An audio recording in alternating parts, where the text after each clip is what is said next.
Hello again. Today's video is about this little background piece that I've got here and how I created that. I started off just having the idea that I wanted to use some hessian, or burlap as our friends across the pond call it, and I thought I would use that for a background. I've used it many times as is, but I thought this time I'd quite like to get a print. So to get this print, I used a piece of hessian and a piece of stamping foam. I've got a couple of sizes of stamping foam. This is a smaller one, but even if I used the whole of that, it would be too large for a normal size of my clean and simple cards. So I decided to cut it down, and for two reasons really. One, A, it was too big, and B, if I hadn't actually managed to print that absolutely square, I could have made sure that the cut I got for it was cut squarely from the impression. So it's kind of a fail-safe way of doing it. This was the one that I did for that, and I'll show you how I did it. Here's my piece of stamping foam. I'm sorry, my fingers are filthy. I've been playing with inks this morning. Here's my piece of stamping foam, and to get it ready to accept an impression from the burlap, I need to warm it up, just soften it up a little bit. So I'm sorry about this, 10 to 15 seconds.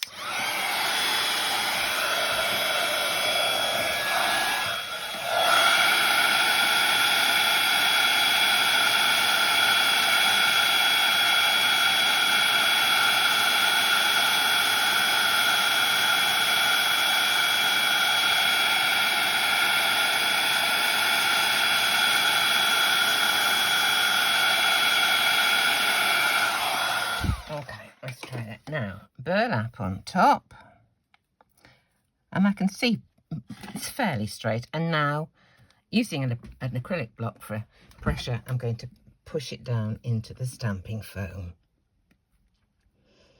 I don't know quite how much pressure you have to give, but I normally try to give it a fair amount. Right, that should do. Let's see what we've got.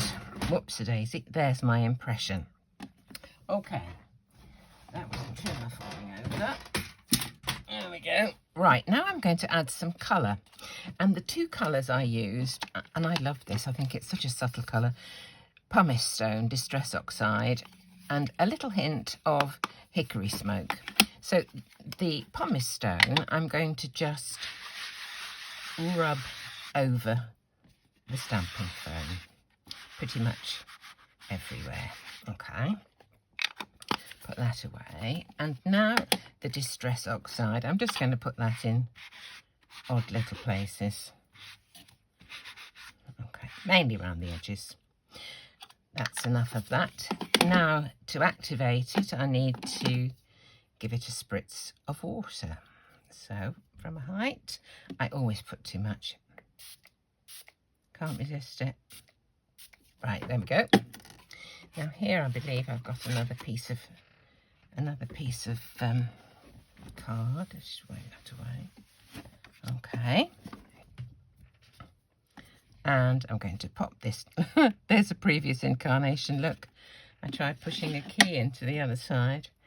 Right, on with the acrylic block to give even pressure and press down to get my print. There we go. That's rather nice, isn't it? So there is my, can you see that? My print. Now, that on a large card might be okay as is, if I were to cut that out. But what I chose to do for this one, as I say, was just to cut a square. I cut a square. These are press cut dies. There's about 32 in a set, and the graduation of size is so small that you can get really nice, fine little frames if you want to. So press cut dies for the image and the background and its mount. These are Charlie and Portion flowers. These little wiggly bits of witch hazel are from Gummiapan. And the sentiment, these are jolly useful sentiments actually, a whole heap of them, from Pea Designs, Everyday Sentiments they're called. Feel better soon, but there's just something for every occasion almost on this, and I love the fact that they are so small. And I can cut them out with dies like this one, and I can always make the die shorter if I want to. So there we go, a quick card for today. Flowers, background using hessian or burlap and some stamping foam, and feel better soon. Thanks for watching.